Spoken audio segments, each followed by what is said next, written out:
So today our speaker is Quinn Konopacky, and she's going to be talking about, She's going to be talking about exoplanets and incredible stellar systems. Sorry, this is not my regular job.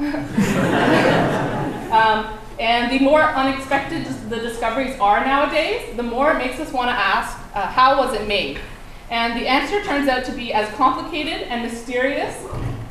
And tonight, Quinn is going to guide us through our best understanding of how we turn a cloud of gas into stars and planets. So Quinn got her Ph.D. from UCLA and is currently a postdoctoral fellow at the Dunlap Institute for Astronomy and Astrophysics. And she is researching stellar systems, how they form, and how extrasolar planetary atmospheres work. So let's give a warm welcome to Quinn.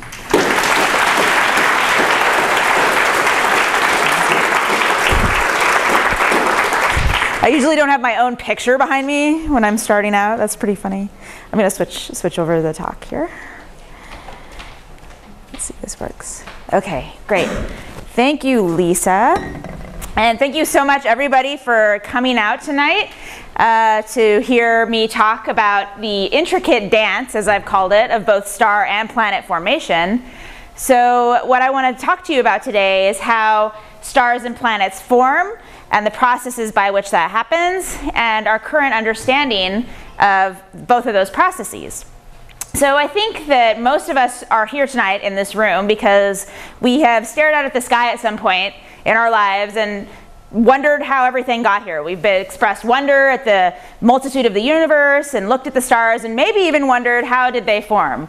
And possibly we've even looked at through small telescopes at the planets in our solar system and also wondered how did those get here? How did we all get here? And I don't think that we're alone in sharing sort of this idea and this question about the universe. And I know for sure that we're not. So Mark Twain's character Huckleberry Finn was extremely interested in this topic. And here's a quote from this book. And so I'm not going to read it because I would mess up the vernacular speech that you can probably see here. But basically, Jim and Huck were floating down the Mississippi River, and they wondered whether or not, oh no, I broke my microphone. No, listen, don't mind me. They looked at the sky and they wondered whether the stars were made or whether they just happened to be there. And Huck, he thought that it would have taken too long to make so many, so he allowed that they just happened. And of course, in the context of our own lifetime on the Earth and the very short lifespan that humans have, of course it makes sense to think that how could these millions and millions of stars have formed in the lifetime of the universe. But in fact, now that we know with modern technology that the universe is actually quite old, it's not so crazy to think about how these could have actually formed, that they were actually made. So let's talk about how this happens. So let's start from our vantage point, sort of the same vantage point that Huck and Jim had, looking outward. So here's a beautiful picture of the northern hemisphere at night, or the northern hemisphere at night. You can't really see too much of the southern hemisphere. And we are right here in Toronto. And so if we're lucky and we go outside tonight, we maybe can see a few stars if it's not too cloudy. Hopefully, if you have ever been to some of the darker parts of the country, you've been able to see a lot more stars than we can see in Toronto. But at least we can look outward from our vantage point and wonder about the stars. And so one thing that's nice about the stars is that no matter where we are in the world, we can actually all see one star as long as we're looking in the daytime, and that's our star, the amazing sun. So here's another beautiful image of the sun that was taken. This is provided by NASA. And the sun is actually really amazing. It's what powers all the life on Earth. It gives us the ability to basically be here. So what do we know just about the sun in general? So the sun is a star. It's made up of gas. It makes up about 99.8% of the mass of the entire solar system, so it's extremely important in our solar system. In addition, it powers the solar system by having very, very hot fusion. Thank you. Yay, laser pointer. by having fusion in its core. So the core temperature of the sun is about 15 million degrees, and at those temperatures you can actually fuse hydrogen into helium, release energy, and that energy goes outward and comes out at the surface and gives us all the energy that powers life on Earth. Because it's so large, about 1.3 million Earths would actually fit inside of the sun. And I learned a new word in planning for this talk, which is the mass of the sun, and it's 2 nonillion kilograms. And so what is a nonillion? It's actually a 2 with 30 zeros after it, which is, I didn't even know what that many was. But that's how big it is. So it's a huge part of our solar system, and it's extremely important. So what else do we have in our solar system besides the sun? We have the planets. So hopefully most people are familiar with at least the basic structure of the solar system. So we know that there are currently, as we've defined it now, astronomers have defined it, 8 planets in the solar system. All of them orbit the sun. And so we have the 4 planets closest to the sun. These are the terrestrial planets, which I'll talk a little bit more about later. Of course, we are here. This is Earth. And then you have this nice ring of debris called the asteroid belt, and then you have the 4 gas giant planets out at larger distances. So for the purposes of fitting everything in one picture, they've scrunched everything together. So this diagram isn't exactly to scale, so don't think that we're all packed together as closely as this diagram shows us. But basically, this is a schematic of the solar system. So now we have a basic understanding, at least, of our star, the sun, and the planets in the solar system, and what kind of questions do we want to ask about the solar system. I think we all ask somewhat similar questions, but one of the first things we want to know when we're trying to understand where we came from is how old are we? How old is the solar system? And how do people actually determine how old the solar system is? So they actually do this in a really, I think, a really cool way. So what they use is rocks like this. So this is a picture of the Allende meteorite. It actually fell and broke up over Chihuahua, Mexico in 1969. And it broke up and made this big fireball, and this big strewn debris field was left. And so people went around and started collecting these different pieces of this meteorite and bringing them back and giving them to scientists to study. And what the scientists realized as soon as they started actually getting in and starting to cut little pieces of this meteorite to look at is that this was actually an incredibly special meteorite. It's what's called a carbonaceous chondrite. And these basically are some of the most primitive meteorites in the solar system. So they can actually have a fingerprint of what the solar system was like when it was first forming.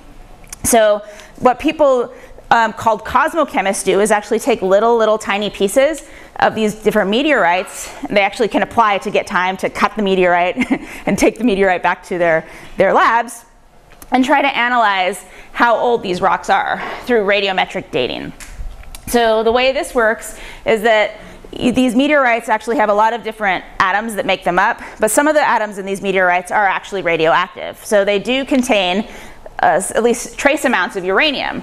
And so we know that uranium is radioactive. It actually will eventually decay into lead, and it has a half-life of about 1 billion years. So what they can do is follow this little clock that is provided to us by the natural processes of these atoms and look at the relative amount of uranium compared to the relative amount of the daughter elements or the elements that it turns into, and determine basically how old it is. So in doing this, what they've determined is that the solar system is in fact 4.6 billion years old. So this is a very precise measurement. This is a very well-known number. We know our solar system is this old. So that's great. We know how old we are. So let's start asking more questions. What is the more fundamental question that we're interested in and a lot of astronomers are also interested in? So what happened 4.6 billion years ago? What was it like when the solar system was first forming, and how did this happen? So this is just an artist's rendition of what the early solar system may have looked like shortly after formation. And what I want to stress today is that this research area of star and planet formation basically seeks to answer this question. It seeks to understand how stars like our sun, and in fact all stars in our own galaxy form, and also how the planets that we know exist around them form as well. And how can we use the tools of astronomy to answer these questions?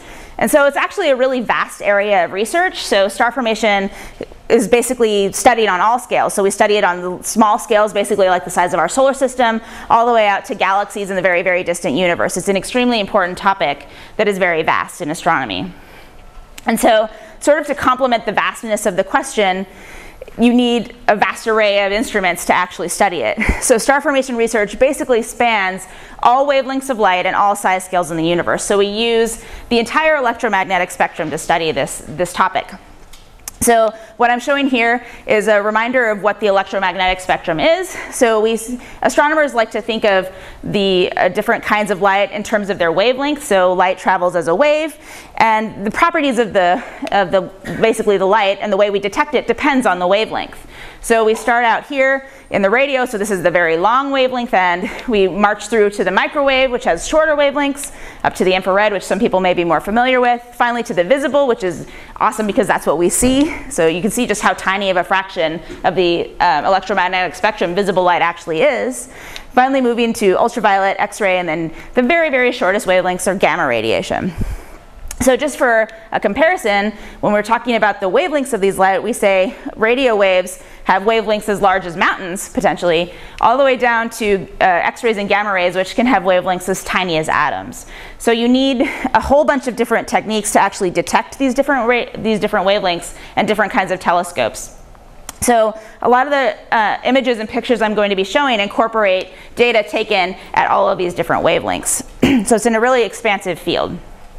Okay, so let's talk a little bit more about star formation and step out a little bit further. So we were in the solar system, and now let's go out a little bit further to understand what makes up our galaxy.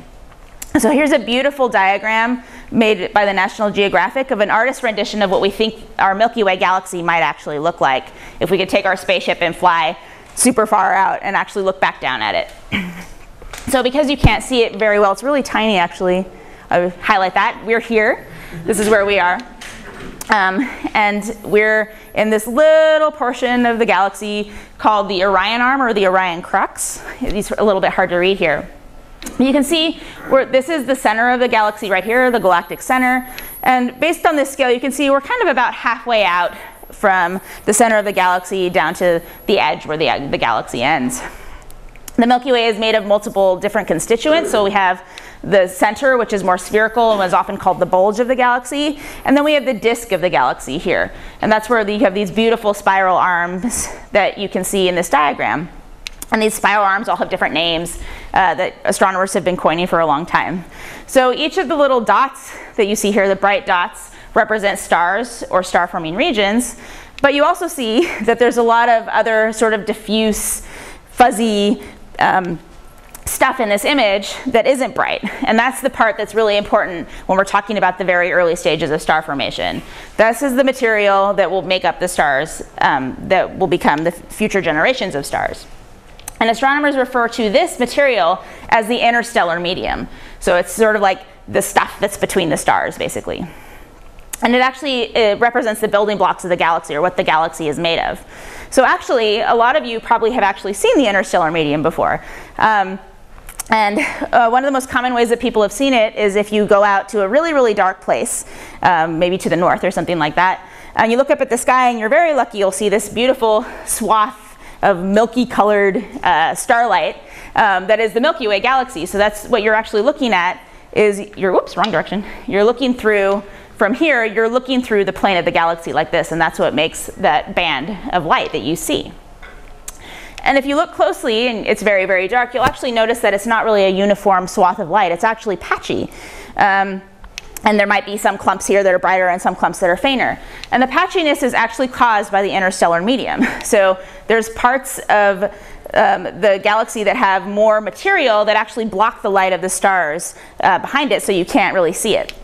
And that's the stuff that we're going to be talking about, the stuff that isn't in stars yet, but could go to make the stars. So this is a really beautiful image taken of the entire night sky and then opened up, like we see the globe often projected.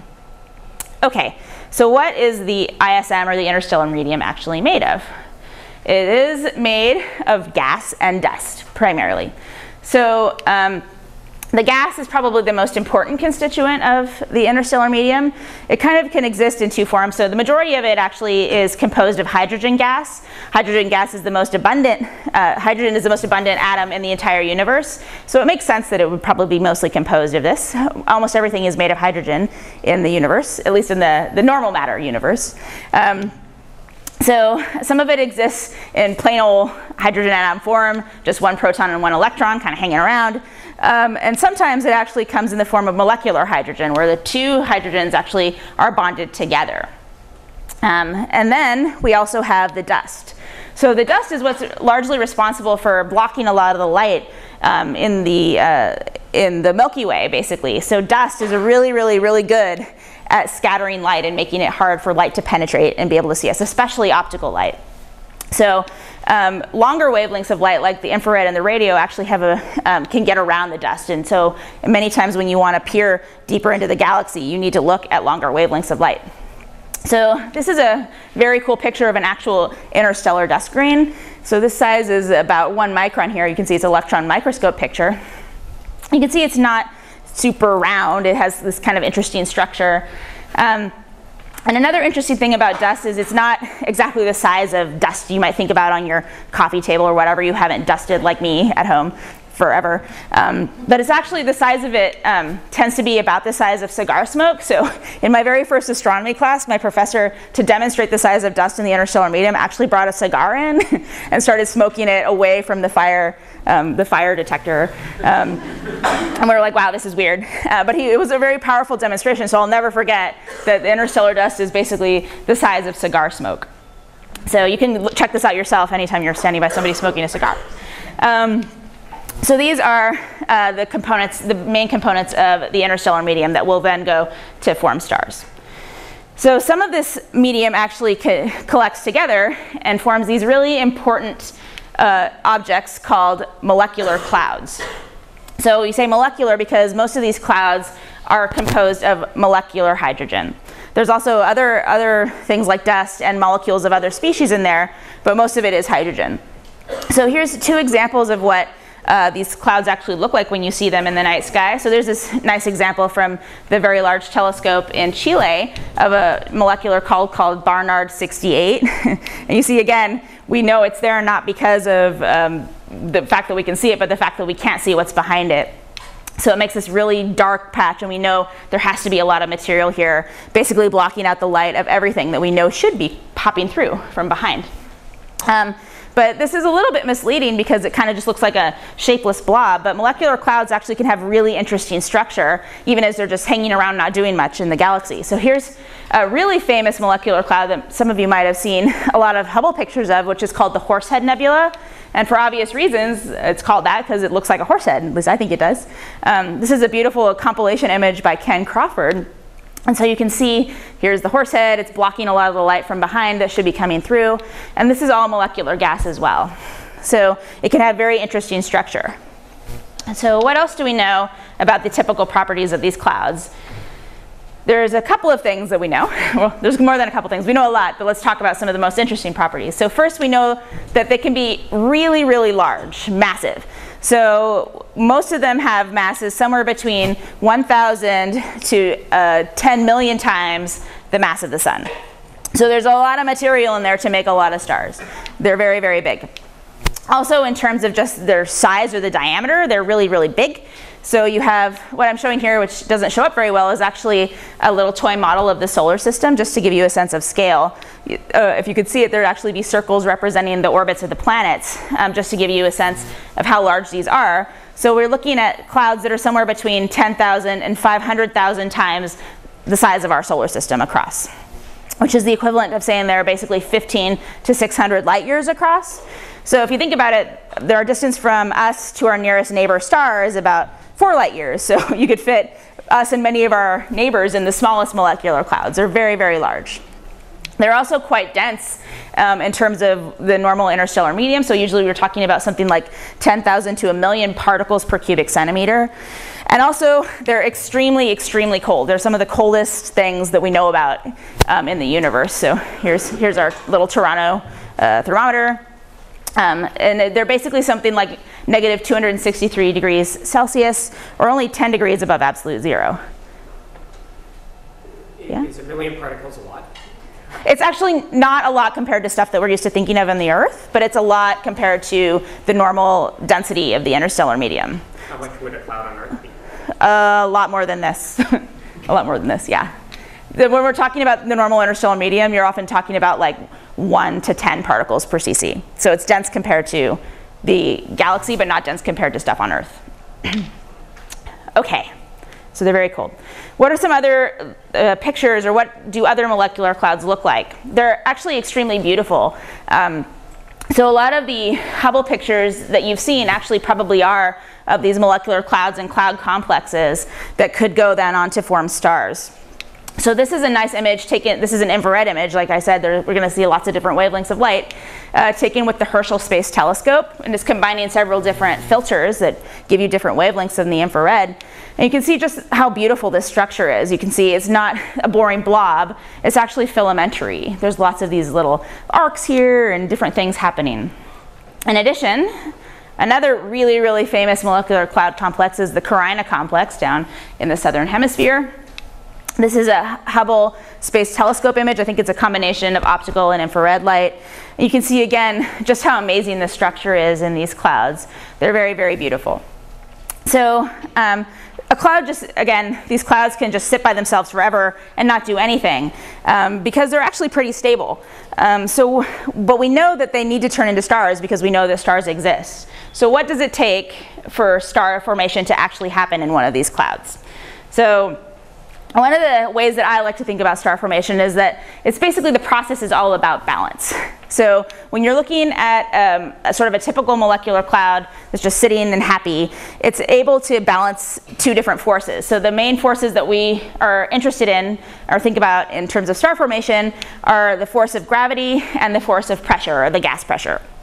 So gravity, as we know, is a force that makes all matter want to attract to other matter. It's what's keeping me standing on the ground. It's what's making it so that we orbit the sun. It's the attractive force. So basically, all of the material in this cloud is wanting to head towards the center due to the force of gravity. But it can't because there's actually gas pressure. So basically, all the molecules and atoms of gas are flying around, running into each other, and making this pressure that balances the gravity pushing inward. So this is what we call hydrostatic equilibrium, basically. So in order for you to start the star formation process, where you start collapsing things down from these giant cloud sizes to the size of stars, you need something to change your pressure terms. So you need your gravity to be greater than your gas pressure to get star formation to start, or else your cloud's just going to sit there forever. So we often call this triggered star formation, or the triggers that start the star formation in the clouds.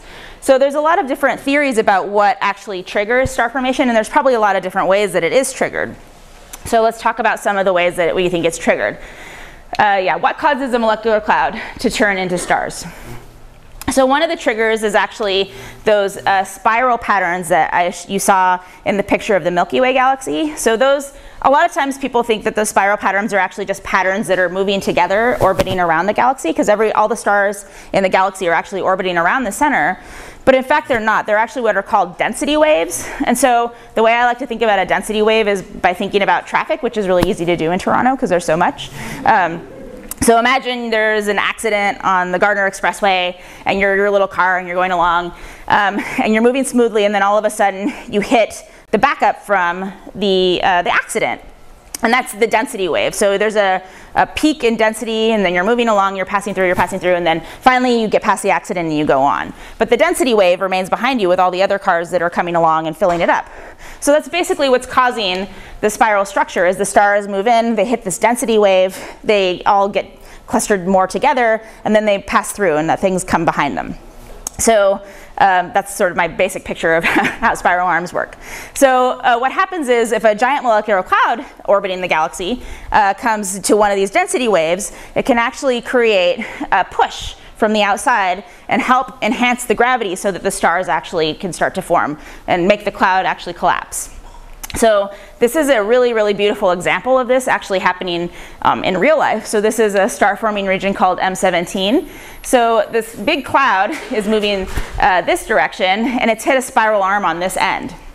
And so what's happened is that the density enhancement has triggered the star formation to occur in this direction. So you have the older stars that formed here, and then the younger stars going this way. So it's triggered and it's flowing in this direction, which is very, very cool.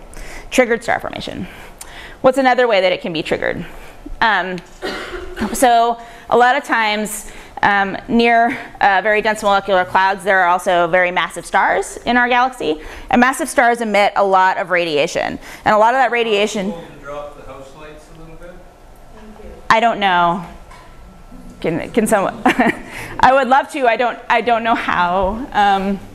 Does somebody know how?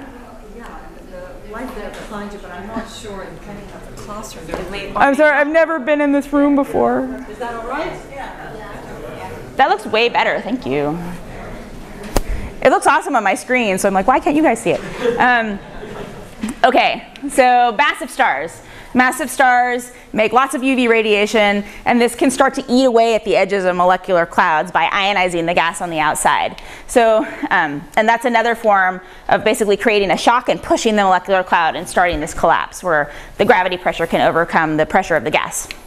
So this is a beautiful example of this, which is something that you guys may have seen before. These are the pillars of creation with HST. And so there's a big bright star over here, and you can see this is, they might label it on this picture. There's the ionization front actually coming here and eating away like this, the gas. And stars are forming along this ionization front. So what's another way? This is one of my favorite ways. This is probably most people's favorite way. Supernovae. So often if you're lucky, your giant molecular cloud will happen to be near a very, very, very massive star. So things that are much, much larger than the sun. I think most people are familiar with supernovae. They're basically when massive stars die, they die in a giant violent explosion and throw all the outer layers of their atmosphere off and create this huge shock wave. And when that happens, what you can see in this little animation that's running from the Spitzer Science Center is it can push, again, the edge of the cloud, push against enhance the force of gravity and trigger star formation in the cloud. So those are three of the main ways that we think star formation starts in the Milky Way. Okay, so now we've triggered it somehow. So what happens after it's triggered? So let's look in detail at what it looks like when an individual star forms. So this is a simulation of what it might look like for a high mass star to form out of a molecular cloud once star formation has already started. So there's two different scales here. I've started a movie. It'll recycle so you can look at each side. This is a wider scale image, so you can see kind of the whole cloud. And this is zoomed in on the center, so you can just see what's happening right in this little region. So one of the first things that I noticed from this is that you don't, even though your gas is collapsing, it's not just collapsing as a sphere, it's actually collapsing in a really beautiful way. It's making this filamentary structure that you could see in some of those actual images from Hubble and from Herschel that I showed before. So it makes this filamentary structure, things start flying in, and if you look very closely, you can see just, this is the dancing part that I was referring to in the title, the intricate dance. You can see little bits collapse on this side, little bits collapsing on this side, they start orbiting each other, things fall together. It's extremely complex and messy and beautiful all at the same time. So this is just one individual star, how it could possibly form. But we know, again, that these clouds that we were talking about are extremely massive, so they have enough mass to form lots of stars, which is why we know most stars actually form in clusters. So they form in groups of thousands to 10,000s to even millions in some of the most massive clusters in the galaxy, or in other galaxies as well. So let's look instead at a simulation of an entire cluster forming. So this is a very, very large cloud. It's now been triggered. Things are starting to collapse. Again, you see the filamentary structure starting to form. You can see actually what's really interesting is that you start to, okay, we're going to zoom in. And you can see this is sort of the center where most of the action is happening. But if you look closely, you can actually see action happening along these filaments as they start to fall more into the center. And the little dots actually represent stars that have first formed. And you can see right in the most dense region just how many of these stars are starting to form. The other cool stuff that's happening is you'll notice that some of these stars are orbiting each other, but they do it in an unstable way such that a lot of them get thrown out or ejected from the system. So this is again part of the intricate dance. Some stars don't get to survive to accrete a lot of material. They get kicked out of the cluster. But you can see just how many stars you can form just from one cloud, and how this process isn't very quick, it's sped up, and just how beautiful this structure looks. And if you notice, when we're going to zoom back out now, a lot of this actually looks very similar to some of the images I was showing again. So we now have simulations that basically match the quality of our data and tell us that we have a pretty good understanding of at least the initial phases of star formation.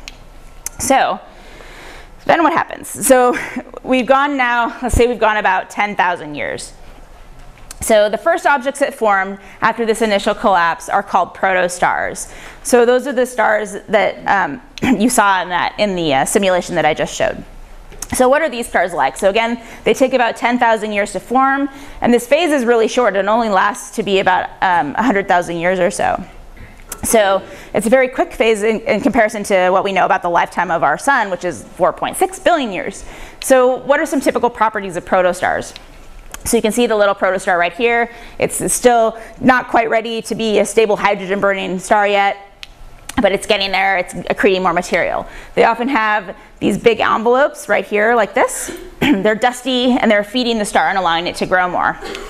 They also have formed these really important for planet formation things that I'll talk about later, which is called the circumstellar disk. So almost all young stars have a disk of material that eventually forms around them. And some of this disk actually goes to feed the star, but a lot of it just orbits stably for a long time around the star. You also get outflows happening and all kinds of really cool stuff with these protostars. So one thing we know about protostars is that because they have these dusty envelopes, they're actually extremely difficult to see in optical wavelengths like we see with our eye. So they're way easier to study in the infrared. So what this movie is showing is if you look at a little piece of a star forming region, again, you would only notice that the dark part in the optical, but if you then peer into the infrared, you reveal this protostar. So you can see it has some of the features like I was talking about. It has these big jet structures. It has a circumstellar disk, which you can actually see a little bit along here. And we know it's there because we're studying it in the infrared or the radio wavelengths. So those last for about 100,000 years or so. Let me take a drink of water because I'm getting hoarse. And what's the next phase? Eventually, after 100,000 years, we go to a phase called the Tauri phase, which is shown very nicely in this diagram here. So this is the point at which the envelope has now cleared away, and we can actually see much more easily the forming star, or the baby star left behind from the initial formation. So this phase lasts about 3 million years or so. It's often characterized, again, by these large circumstellar disks that I was talking about, but also some interesting things like a lot of these stars are extremely magnetic. So what this diagram is showing is actually lines of magnetic field coming out of the star and coupling to the disk and doing all kinds of cool things like slowing the star down from its rotation. So a lot of people spend a lot of time studying T-Tauris because these are somewhat more easy to study than the protostars. So what's an example of a nearby star forming region that might have both of these kinds of stars? So one of the nearest and most beautiful is the Orion complex. So I'm going to show a little bit about the Orion complex. So this is a star formation region that you can actually go out and see with your eye and see and know that you're looking at little baby stars that have just formed. So, oh, whoops. Let me play the movie. There we go. So Orion is a really bright winter constellation. It has this belt. I've seen it from Toronto a lot, so I'm pretty sure that other people have maybe seen it too. If you look at the belt of Orion, it's actually a little fuzzy blob right in the middle is the Orion star forming region. And this is scanning along this huge image that was taken with both the Hubble and the Spitzer Space telescopes. And all of these little dots are baby stars. And some of them you can't really see. There are also protostars in the Orion complex. So it's one of the best nearest star forming regions to us, and it's something that we can all go out and look at easily with our eyes and learn a lot. And when we study it as astronomers, we can learn a lot about the star formation process in general. So what kinds of stars are actually formed? So when we think about star formation, again, we have some successful simulations that do a good job of reproducing what these cloud complexes look like, but do they actually reproduce the stars that we know exist? So what kinds of stars are there in these star forming regions? So stars come in a large range of masses, and we know all of these stars basically exist in this Orion star-forming region complex. So there's these O-class stars, the very, very biggest stars, somewhere between 16 to 250 times the mass of the sun, very, very massive. And then you move on to things like B-class stars that are only about 2 to 16 times the mass of the sun, all the way down to the type that are like the sun. So the sun is a G-class star. You can see it's not particularly large, not particularly small, but it's a very common type of star. There are many stars like the sun that form, and the most common types of stars are actually the smallest types of stars. So any successful theory of star formation has to account for all of these types of stars to be forming, and in fact many of our theories have gotten to the point where they can do this, and we can study them in detail in regions like Orion. So let's talk about what happens. We know now we're in the Tauri phase. What happens after the Tauri phase? So I think that the next phase, now that the star is a little bit stable, it's not still got the envelope where it's accreting a bunch of stuff, it marks the era of planet formation. So luckily for us, stars mostly have this disk of material that I was talking about that can be left over from formation to actually go and then form planets. So this is a cool movie showing what it would look like if you could maybe fly through one of these disks, and you can see that there's a lot of gas and also rocky dust material that is in these disks that can be used to go and then form planets. So there are two types of planets that we need to talk about, and any successful theory of planet formation has to account for both of these kinds of planets. So we talked a little bit about the solar system in the beginning, but let's look in more detail at the different kinds of planets. So one of the first things I want to mention is this is not to scale. They're sort of to scale within each of their labeled types, but they're not. There's definitely no way that Jupiter is the same size as the Earth. So I just wanted to point out that this is not to scale. So we have the two types of planets that we know. Basically, we categorize them as terrestrial and Jovian. So the terrestrial planets are shown here: Mercury, Venus, Earth, and Mars. The Jovian planets composed of gas: Jupiter, Saturn, Uranus, and Neptune. So what are these different kinds of objects actually made of that helps us understand the way in which they need to form? So terrestrial planets are made of rock. We know this because we're on the Earth and we know we're standing on rock. And this is a really nice diagram of what the interiors of these planets might actually look like. So we know a lot about what the interior of the Earth is because we can study it in great detail. We know that most of these planets have a very dense core, like our Earth. Some of them maybe don't have a core, but the Earth definitely has a core. Then we have the different layers going out into the crust, which is where the oceans are and where we actually stand. And so you can see that each of these different planets has a slightly different interior, but basically everything is made of rock. So there was this this actually popped up yesterday on XKCD, and I was all excited about it because I knew I was going to come here and talk about planets. So this is amazing. This is what they did is they took all of the, not only the terrestrial planets, but everything with a solid surface in the solar system. So this includes all the moons, all the planets like Pluto, the dwarf planets or whatever we call them now. And they took it and they flattened it out and saw what it would look like as like one giant continent or something like this. So you can see here's the Earth, very obviously with all of our different continents. It's the biggest in size, but Venus is also over here, very large, and then you can see the Galilean satellites and other things, Mercury here. So I was just excited that this was here. There's nothing really that we can learn from this except that the Earth is the largest, but it's kind of awesome. I love XKCD. All right, so now let's talk about the other kinds of planets, the gas giant planets.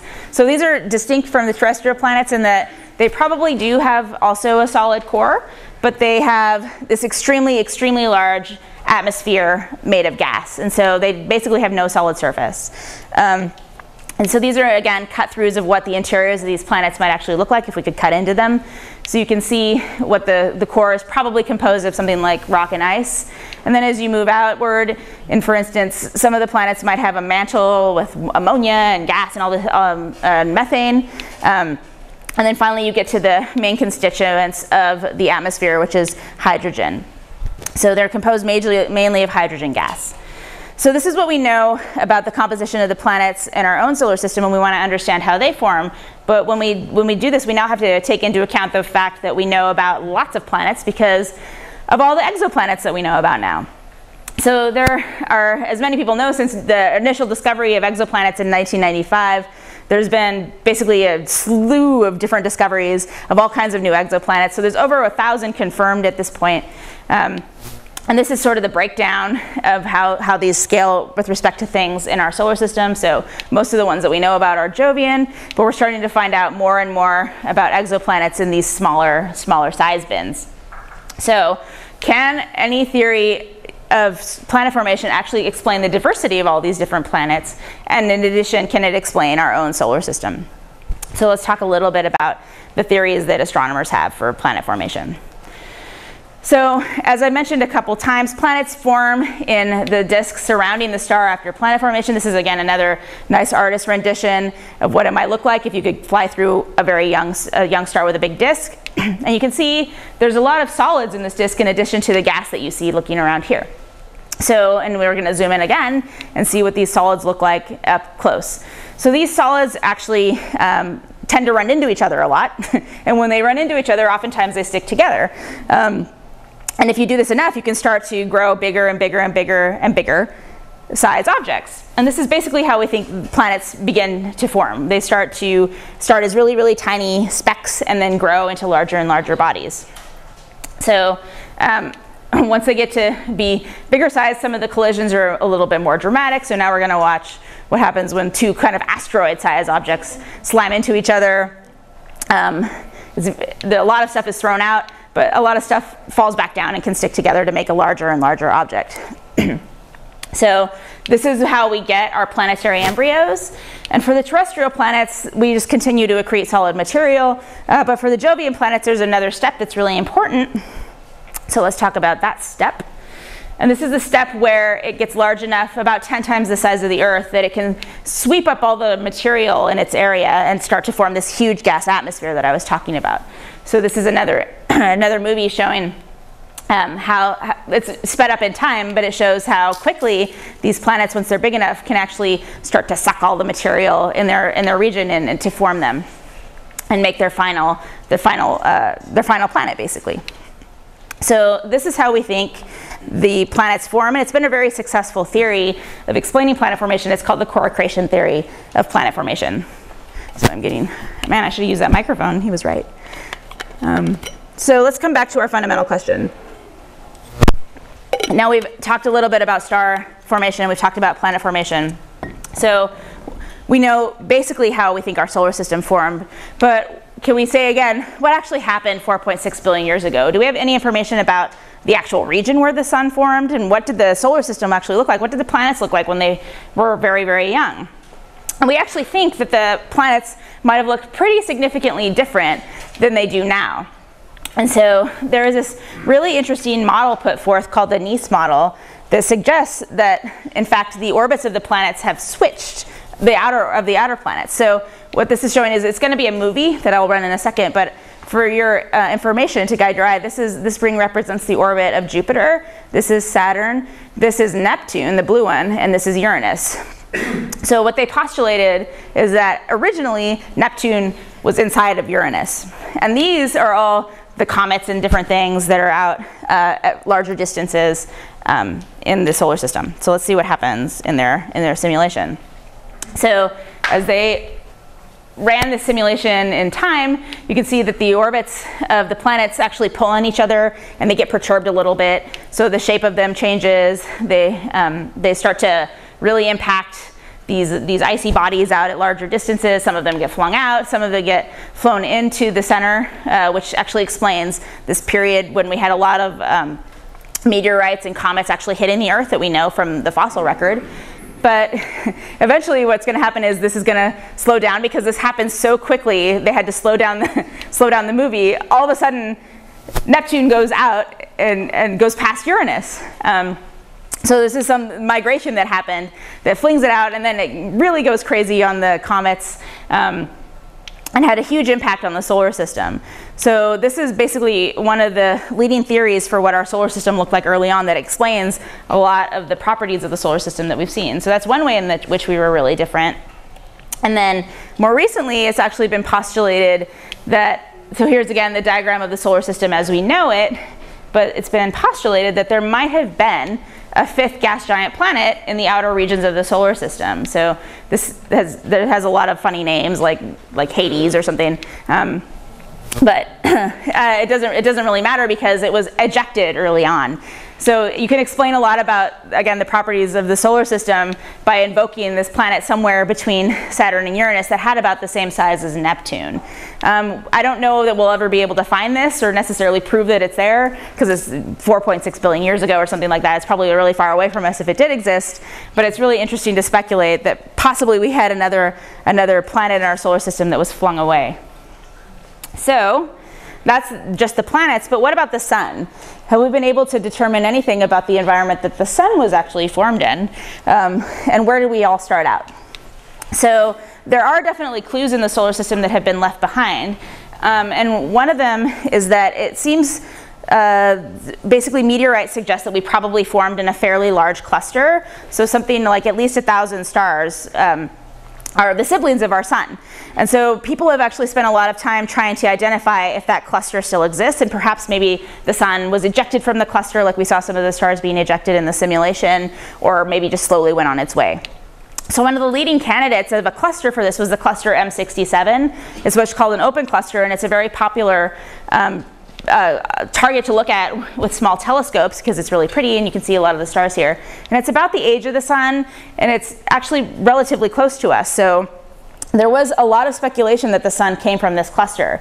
But more recent work actually has shown that if we trace back the path of the sun through the galaxy and the path of the cluster through the galaxy, it's really hard to make them line up. So we probably don't come from this particular cluster. But we know we did come from a cluster, so either we haven't identified that cluster yet, or all of the members of the cluster have kind of gone on their own separate ways and we can't see it anymore. But people are also trying to look individually at some stars in our vicinity and see if they can identify any solar siblings, so stars that might have formed in the same cluster as the sun. So there probably should be some of them at least a little bit around us, right? So this just happened in this past May. A team from the University of Texas actually identified what they think is a sibling of the sun. So this is what the name of it is. It's not a very good name. It's one of those telephone names, HD 162826. But it's actually visible right now in the sky. So it's a summer star. It's actually very near the very bright star Vega, which maybe some of you have seen before, and I think you probably can see it from Toronto. And it's in the constellation of Hercules. So much like you can sort of identify your brothers and sisters through DNA testing, you can actually do a little bit of something similar by looking in great detail at the chemical signatures of the sun compared to the chemical signatures of other stars. And if they're a very, very close match, you know that they probably formed together. So that's one of the siblings that we found of the sun. And then one last thing that we know about the sun is that it probably formed very near a supernova explosion. So when we talked about the way the star formation is triggered, it's probably the case that this formation of the sun was triggered by a supernova. So the way they figured this out was they did this cosmochemistry where they looked in detail at the abundances of atoms in different meteorites, and they found things that you can only explain if there was a supernova explosion very near to the sun. Otherwise, you wouldn't have those elements. So we don't know necessarily if there's a remnant to this particular supernova that caused us, but what we do know is that the supernova basically gave us these atoms and elements that then went into our Earth and then went into our bodies, and we can again look at this famous Carl Sagan quote and really think about how we are made of star stuff. So the death of this star actually not only caused the birth of the sun, but also gave us our elements in our teeth, in our blood, and our apple pies. So we are all indeed made of star stuff. So I just want to leave it there and leave you with this lovely simulation again of clusters forming. And thank you very much.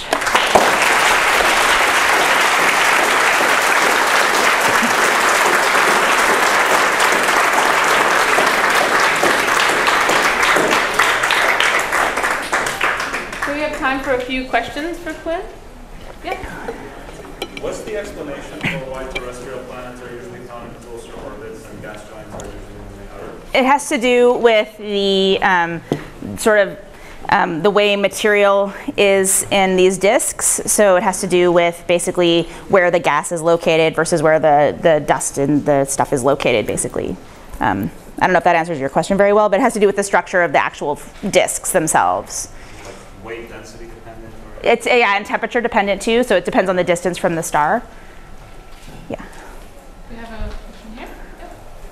So you mentioned when the planets are forming that the chunks of rock are crashing into each other, and then pretty violent collisions considering the speeds and the masses involved in later stages. Yeah. I'm just wondering, but then I've heard some other talks about how asteroids, the big ones, tend to get pulverized into smaller pieces. So what kind of explains why some complete and some? That's like, if you answer that question, you get like a prize in astronomy, because that's one of the most difficult questions in planet formation, is to really figure out why do these things actually, we know they have to stick together, but we don't really understand why they want to stick together. But we know they probably do, and especially when you get to these big scales, you know that there's a lot of stuff getting blown out too, so how do they all come back together and form?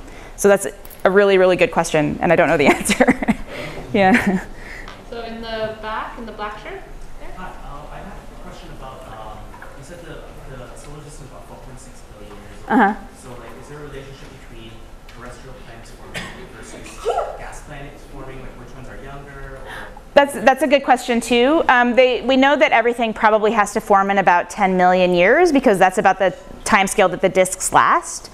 But in terms of which form first, I don't know if it could be all simultaneous. It could be one forming quicker than the other. We don't really have the ability to distinguish difference in ages on that small of a scale, if that makes sense. So we know that they all have to be within 10 million years, but that's basically all we know. Failed stars in the simulation turn into brown dwarfs, or do they just fall apart? A lot of them do turn into brown dwarfs. So actually, that's really interesting. So in this simulation that has stopped, a lot of these stars are speculated to be turned into brown dwarfs, which are failed stars, because they got ejected from the cluster, so they couldn't accrete enough material to become large enough to sustain hydrogen burning in their core, which is how we define a star. So you're right. A lot of those stars, they don't fall apart, but they probably become brown dwarfs. Yeah. Over here. I was just wondering, haven't we found gas giants in close orbit to stars at this point? Yeah. Is there some explanation for that yet? Yeah, there's like so many explanations for that. Yeah, there's something that I didn't really talk about, but I showed in the simulation, is there's this theory called planets migrating, or migration theory. So it says that after planets form, they might move in or move out from where they initially formed. And there's also theories that say if you had another object in the solar system or in the system further out, it could actually scatter and push, like it wouldn't slowly migrate, but it would actually quickly move in and form a tighter orbit, basically. But gas giants would always have to initially form. Yeah, usually we think usually. Never, okay. Yeah, as far as we know, yeah. Is Jupiter a filled star? That's just like a really complicated question. It sort of depends on your theory. I don't think so. I think Jupiter is a planet based on the way we understand planets, but it's almost big enough as some objects that we call failed stars. So it sort of depends on the way you want to define things, I guess. But I think it's more of a planet than a failed star. Yeah. I don't know. In red hair? Yeah. I was going to ask, if we know that it takes so long for like a solar system to form, how do astronomers see it happen? Oh, that's a really awesome question that I didn't touch on. So we look, we basically take a snapshot of stars at different stages. So it's like, one of the ways I've heard it described is if an alien came to Earth and only had a second to figure out everything about human evolution, you'd take a snapshot and then you'd see babies and you'd see older people and then you'd see even older people, and you would have to infer basically how it happened. So we know we have young stars and we catch them in this snapshot, and then we have older stars and we trace back the evolution of stars by doing that. Yeah. Couple more questions? Anyone else? Right beside the camera? When the stars and the planets start forming, I see that they're starting to rotate. What causes them to rotate, and why don't they stop? The rotation is caused by conservation of angular momentum. So there's probably some initial rotation in the giant molecular clouds. And so it's like when you see, what do they usually use? The ice skater. So the ice skater is spinning slowly and then she brings her arms in and she spins faster because she's conserving angular momentum. So that's why as the stars collapse, to conserve it, they have to start spinning faster, basically. Yeah, it's physics stuff. One last question in the back. Would the like how much of the mass, like how heavy is like all of the asteroid belt if you compare it to like say our planet or Jupiter or something? Oh, that's a good question. I think it's less. I think all of the mass is still a lot less than the Earth, and it's way less than Jupiter. And I've actually heard a theory that the reason the asteroid belt didn't condense and form into a planet is because Jupiter basically kept it from doing that. But I think it's still substantially less than the Earth in terms of total mass. Do you want to take another question? No? Okay. Yeah, either way. Yeah, okay. Either way. Yeah. So Quinn will be here. Oh, one more then. Yeah. Okay. Sorry, I just wondered, did anybody ever consider that the planets might have been like small suns, like fiery balls of fiery gas that just cooled down, and that would explain why they have a fiery core? I haven't heard that before, but I've heard theories about how the larger planets like Jupiter could have formed more in the way like we know stars form, just by basically a little portion of the disk just collapses on itself to form everything. So you don't have the gradual buildup of particles. So that's one way that people describe the formation of larger planets, but not the rocky planets. I haven't heard that for rocky planets.